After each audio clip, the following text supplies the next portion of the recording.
यथार्थ मोक्ष।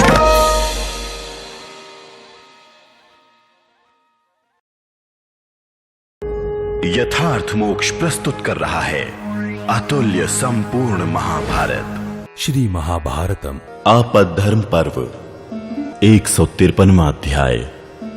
मृतक की पुनर्जीवन प्राप्ति के विषय में एक ब्राह्मण बालक के जीवित होने की कथा। उसमें गीध और सियार की बुद्धिमत्ता। गीध ने कहा, मनुष्यों, मुझे जन्म लिए आज 1000 वर्ष से अधिक हो गए, परंतु मैंने कभी किसी स्त्री पुरुष या नपुंसक को मरने के बाद फिर जीवित होते नहीं देखा।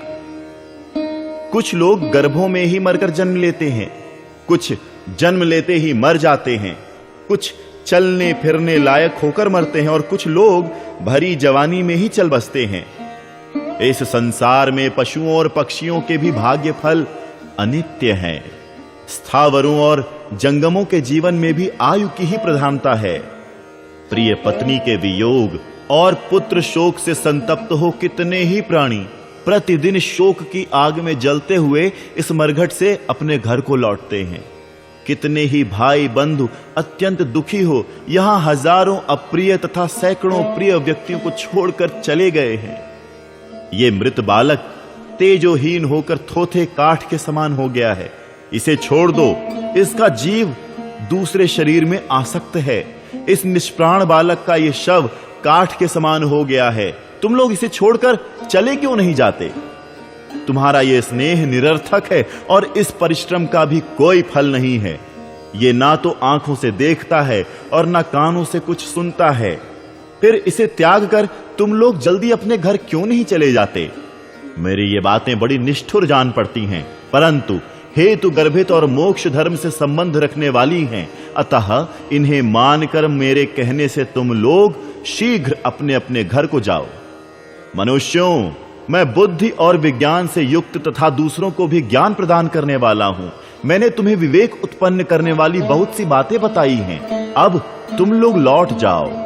अपने मरे हुए स्वजन का शव देखकर तथा उसकी चेष्टाओं को स्मरण करके दूना शोक होता है। गीध की ये बात सुनकर वो सब मनुष्य घर की ओर लौट पड़े।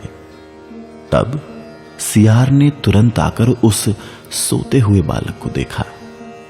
सियार बोला, बंधुओं, देखो तो सही, इस बालक का रंग कैसा सोने के समान चमक रहा है। आभूषणों से भूषित होकर यह कैसी शोभा पाता है। पितरों को पिंड प्रदान करने वाले इस पुत्र को तुम गीध की बातों में आकर कैसे छोड़ रहे हो?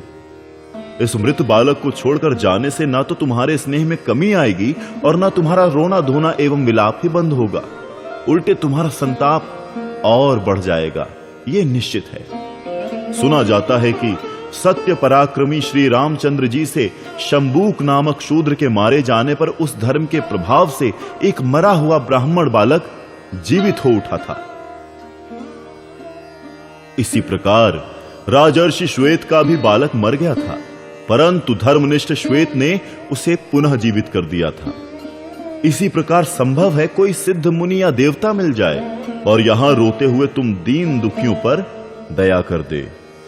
सियार के ऐसा कहने पर वो पुत्र वत्सल बांधव शोक से पीड़ित हो लौट पड़े और बालक का मस्तक अपनी गोद में रखकर जोर जोर से रोने लगे। उनके रोने की आवाज सुनकर गीध पास आ गया और इस प्रकार बोला। गीध ने कहा, तुम लोगों के आंसू बहाने से जिसका शरीर गीला हो गया है और जो तुम्हारे हाथों से बार बार दबाया गया है, ऐसा ये बालक धर्मराज की आज्ञा से चिर निद्रा में प्रविष्ट हो गया है। बड़े बड़े तपस्वी, धनवान और महाबुद्धिमान सभी यहां मृत्यु के अधीन हो जाते हैं। ये प्रेतों का नगर है। यहां लोगों के भाई बंधु सदा सहस्त्रों बालकों और वृद्धों को त्याग कर दिन रात दुखी रहते हैं। दुराग्रहवश बारंबार लौटकर शोक का बोझ धारण करने से कोई लाभ नहीं है। अब इसके जीने का कोई भरोसा नहीं है। भला आज यहां इसका पुनर्जीवन कैसे हो सकता है? जो व्यक्ति एक बार इस देह से नाता तोड़कर मर जाता है, उसके लिए फिर शरीर में लौटना संभव नहीं है। सैकड़ों सियार अपना शरीर बलिदान कर दें तो भी सैकड़ों वर्षों में एक बालक को जिलाया नहीं जा सकता। यदि भगवान शिव, कुमार कार्तिकेय, ब्रह्मा जी और भगवान विष्णु इसे वर दें तो यह बालक जी सकता है। न तो आंसू बहाने से और न लंबी लंबी सांस खींचने से और न दीर्घ काल तक रोने से ही ये फिर जी उठेगा। मैं, ये सियार और तुम सब लोग जो इसके भाई बंधु हो, ये सभी धर्म और अधर्म को लेकर यहां अपनी अपनी राह पर चल रहे हैं। बुद्धिमान पुरुष को अप्रिय आचरण, कठोर वचन, दूसरों के साथ द्रोह, पराई स्त्री, अधर्म और असत्य भाषण का दूर से ही परित्याग कर देना चाहिए। तुम सब लोग धर्म, सत्य, शास्त्र ज्ञान, न्यायपूर्ण बर्ताव, समस्त प्राणियों पर बड़ी भारी दया, कुटिलता का अभाव तथा शठता का त्याग, इन्हीं सद्गुणों का यत्न पूर्वक अनुसरण करो। जो लोग जीवित माता पिता, सुहृदों और भाई बंधुओं की देखभाल नहीं करते हैं, उनके धर्म की हानि होती है।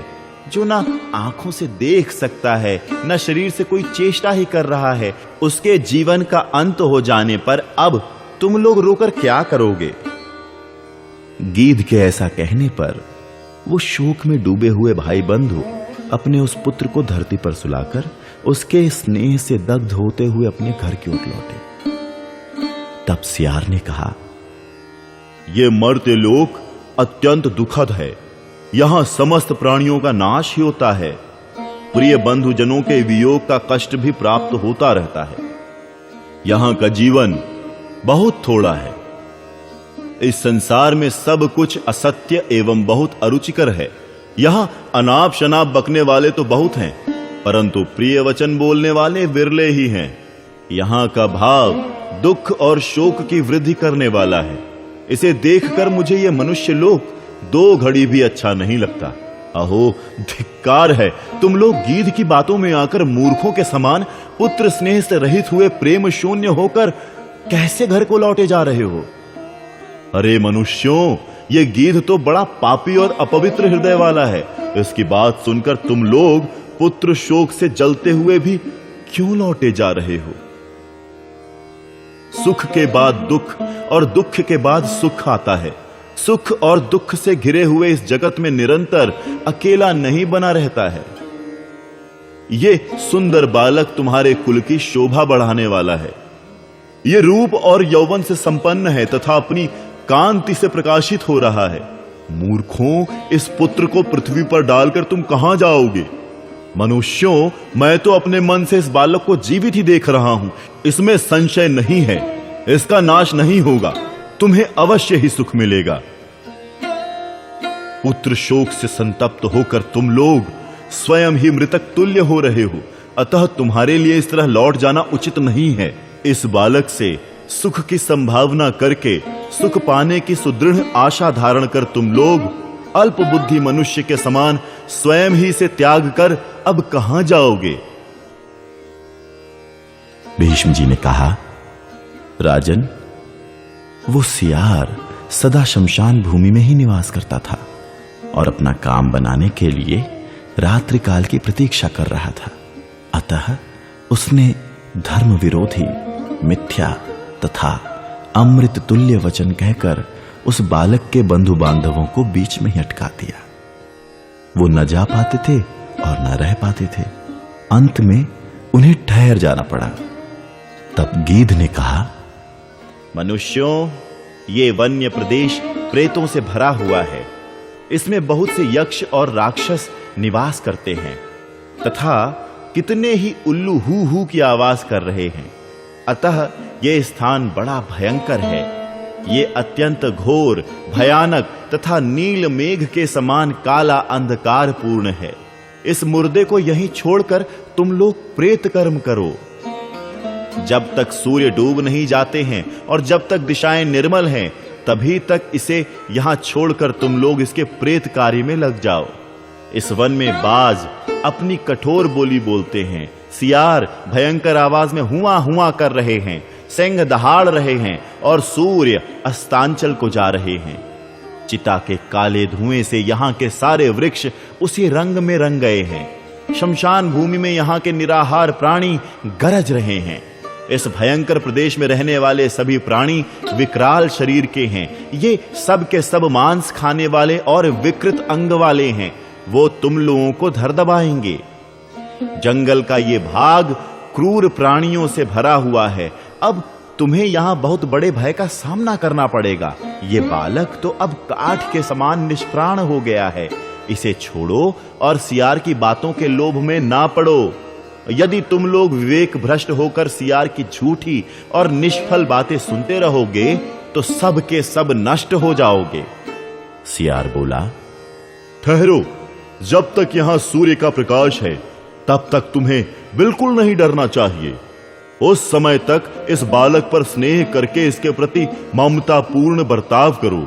निर्भय होकर दीर्घ काल तक इसे स्नेह दृष्टि से देखो और जी भरकर रो लो।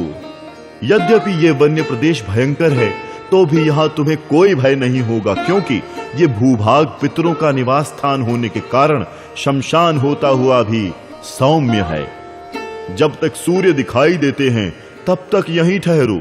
इस मांस भक्षी गीध के कहने से क्या होगा? यदि तुम मोहित चित्त होकर इस गीध की घोर एवं घबराहट में डालने वाली बातों में आ जाओगे तो इस बालक से हाथ धो बैठोगे। भीष्म जी ने कहा, राजन, वो गीध और गीदड़ दोनों ही भूखे थे और अपने उद्देश्य की सिद्धि के लिए मृतक के बंधु बांधवों से बातें करते थे। गीध कहता था कि सूर्य अस्त हो गए और सियार कहता था कि नहीं। राजन, गीध और गीदड़ दोनों अपना अपना काम बनाने के लिए कमर कसे हुए थे। दोनों को ही भूख और प्यास सता रही थी और दोनों ही शास्त्र का आधार लेकर बात कर रहे थे। उनमें से एक पशु था और दूसरा पक्षी। दोनों ही ज्ञान की बातें जानते थे। उन दोनों के अमृत रूपी वचनों से प्रभावित हो वो मृतक के संबंधी कभी ठहर जाते और कभी आगे बढ़ते। शोक और दीनता से आविष्ट होकर वो उस समय रोते हुए वहां खड़े ही रह गए। अपना अपना कार्य सिद्ध करने में कुशल गीध और गीदड़ ने चालाकी से उन्हें चक्कर में डाल रखा था। ज्ञान विज्ञान की बातें जानने वाले उन दोनों जंतुओं में इस प्रकार वाद विवाद चल रहा था और मृतक के भाई बंधु वहीं खड़े थे। इतने में ही भगवती श्री पार्वती देवी की प्रेरणा से भगवान शंकर उनके सामने प्रकट हो गए। उस समय उनके नेत्र करुणा रस से आर्द्र हो रहे थे। वरदायक भगवान शिव ने उन मनुष्यों से कहा, मैं तुम्हें वर दे रहा हूं। तब वो दुखी मनुष्य भगवान को प्रणाम करके खड़े हो गए और इस प्रकार बोले, प्रभु, इस इकलौते पुत्र से हीन होकर हम मृतक तुल्य हो रहे हैं। आप हमारे इस पुत्र को जीवित करके हम समस्त जीवनार्थियों को जीवन दान देने की कृपा करें। उन्होंने जब नेत्रों में आंसू भरकर भगवान शंकर से इस प्रकार प्रार्थना की, तब उन्होंने उस बालक को जीवित कर दिया और उसे 100 वर्षों की आयु प्रदान की। इतना ही नहीं, सर्वभूत हितकारी पिनाक पाणी भगवान शिव ने गीध और गीदड़ को भी उनकी भूख मिट जाने का वरदान दे दिया।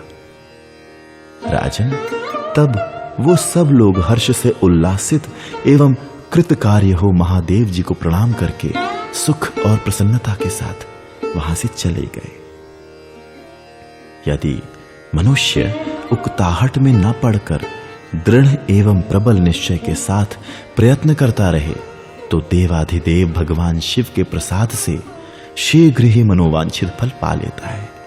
देखो, देव का संयोग और उन बंधु बांधवों का दृढ़ निश्चय जिससे दीनता पूर्वक रोते हुए उन मनुष्यों का आंसू थोड़े ही समय में पूंछा गया, ये उनके निश्चय पूर्वक किए हुए अनुसंधान एवं प्रयत्न का फल है।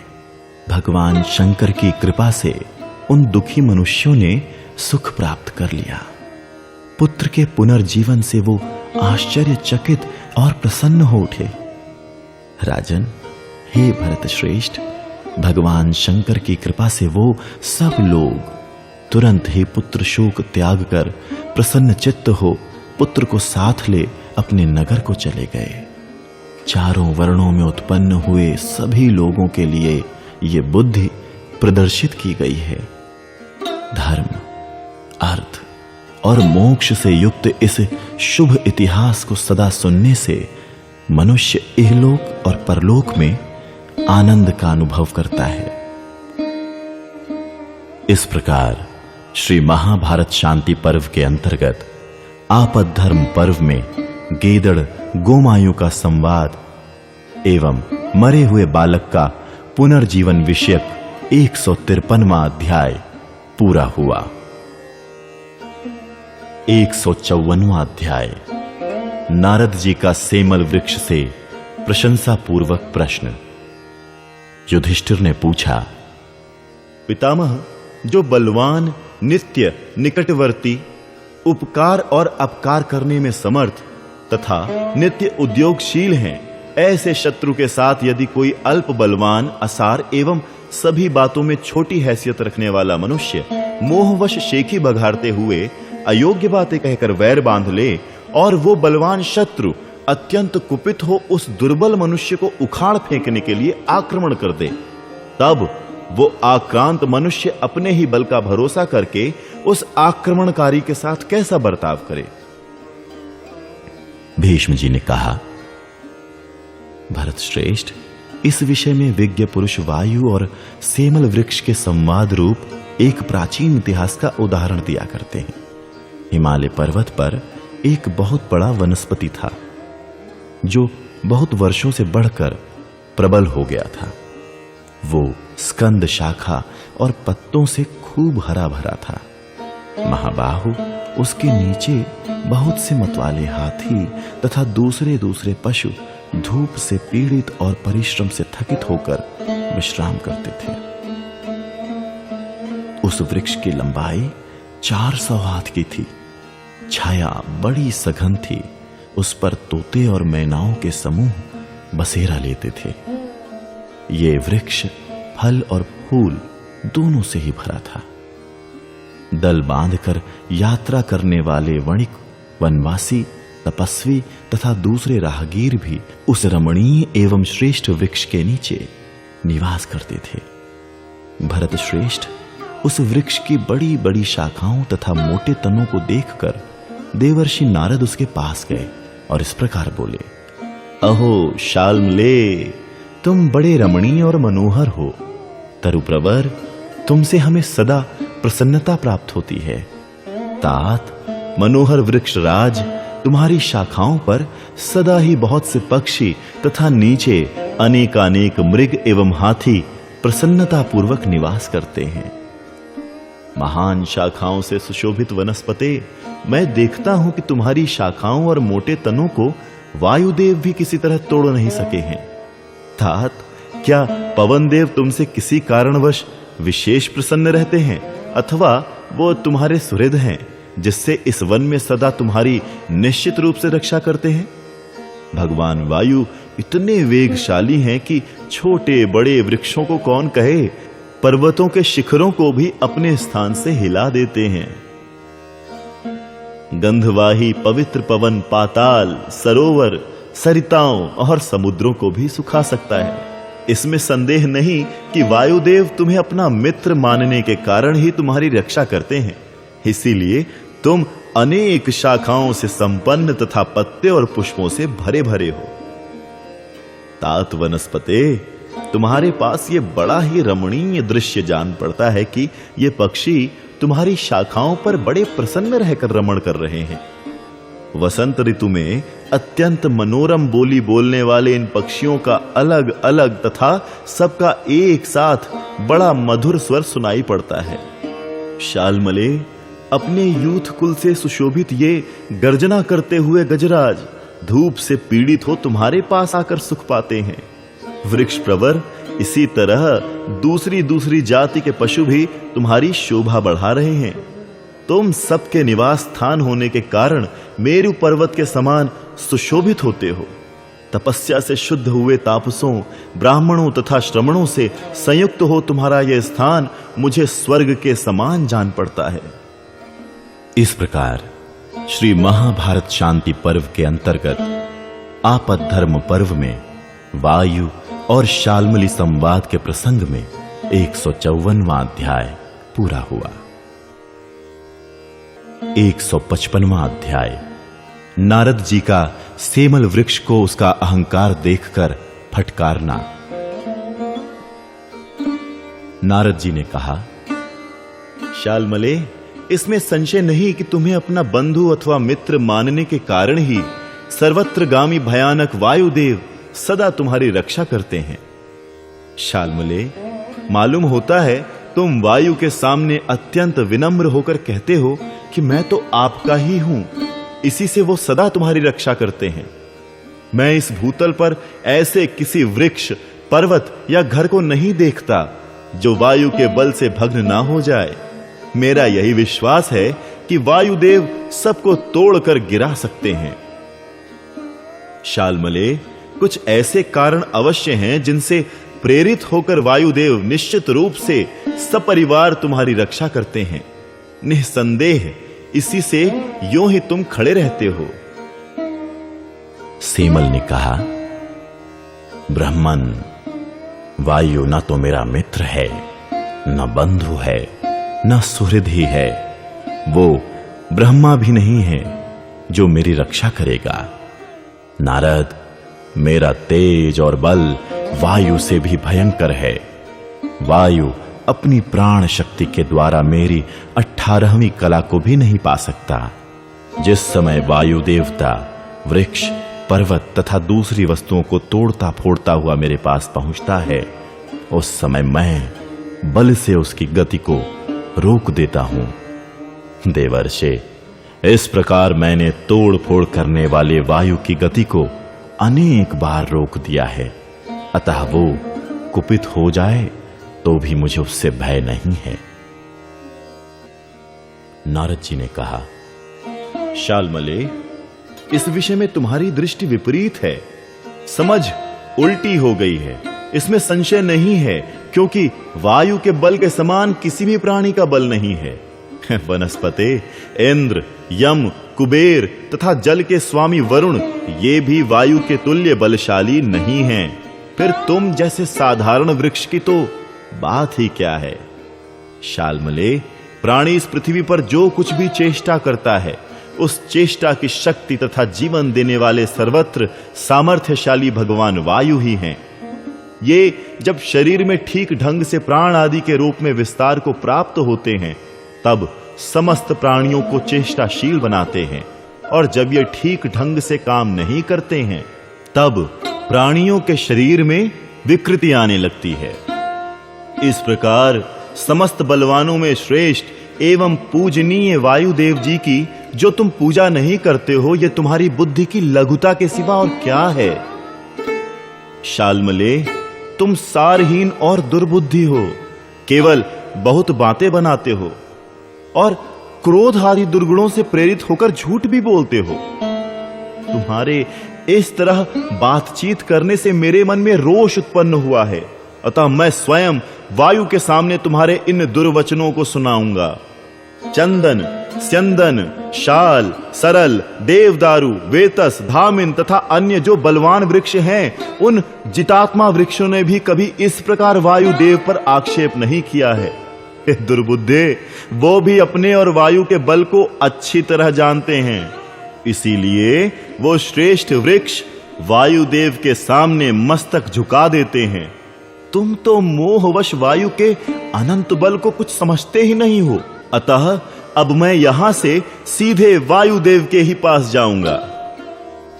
इस प्रकार श्री महाभारत शांति पर्व के अंतर्गत आपद्धर्म पर्व में पवन शाल्मली संवाद विषयक 155वां अध्याय पूरा हुआ।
यथार्थ मोक्ष।